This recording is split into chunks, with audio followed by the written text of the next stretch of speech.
Are you having trouble with the IELTS writing section? Well, I'm here to help. In this interview, I will ask an IELTS examiner with over 10 years of experience who has marked thousands of essays on how to get those high band scores. To watch the full interview, click the bubble at the top of the screen, or tune in to our YouTube channel each week for a new episode. Now watch and learn. One other question that we often get from students is, how many words should I write for a high band essay? Of course, as we know and as the instructions say, write a minimum of 250 words, but there is no maximum limit. And of course, in the paper-based version of the test, the candidates are limited by the amount of space they have on the paper, but on the computer-based version of the exam, there truly is no limit. Only the time, the 40 minutes, or the time for the writing section. So, in your experience, in your opinion, what is kind of the ideal word count for those higher band essays? Just one point, if I could. They are not actually limited in the amount of paper they can use. If they need more paper, they can actually ask. I've seen 3 pages stapled together for a task too, because the person wrote rather large, or they used double spacing. So there is no limit actually on the paper. Oh, good to know. Good to know. So take note, viewers, that if you're in the paper-based exam and you feel like you need to write more, you do have that opportunity. Thank you for that insight, Adam. And now to get back to your question, again, this is the most common question I get too. And it comes back to that template style. If you're using a lot of memorized expressions, but you're not really saying anything to support your idea, then it's going to need to be a lot longer. It's almost like, how do you exercise? Like if you're walking, well, you have to do that for longer. You need more time. It's the same with writing. If you're a very concise writer, you could get a band 8 with around 300 words. If you're very concise and you choose your words carefully, because that's also a skill. And then I get some people say, well, should I write 400 words? And I try to tell them, well, it's more quality rather than quantity. What can happen too when the quantity is too large, you might be repeating yourself and hurting your coherence and cohesion. You're saying the same points again and again, slightly different, but it becomes a bit of a bit hard for the reader to follow. And the feeling of the reader is, well, you already said this, when it's actually better to be more concise. I will say generally, when people don't use the same words or arguments again and again, I've found that between 300, 350 words is often what people use to get a band 8. Not for sure, it depends on the quality, but yeah, sorry for the long answer, but it is hard to answer this question with just a simple number.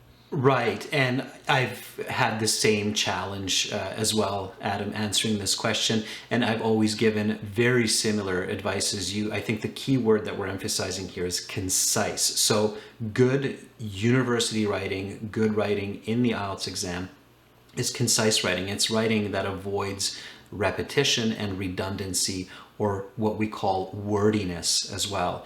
And I agree that the way most of these IELTS Task 2 questions are designed is in such a way that in about 300, maybe 350 words, the candidate can express several different ideas in a concise way to make their arguments, and that is roughly it.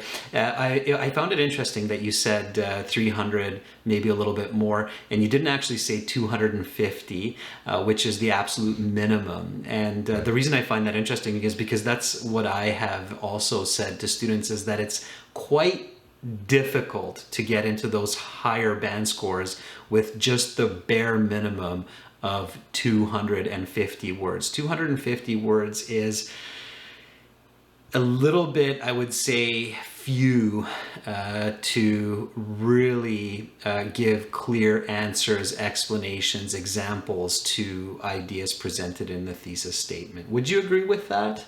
100%. And it's actually a bit too few to show that you have a range of vocabulary and cohesive devices to get that Band-Aid score, right? Like if you have a small sample size, you know what I mean? Like it might be too small to really illustrate that you do have a good range of ideas for task achievement or connectors for coherence and cohesion, so it absolutely does affect that.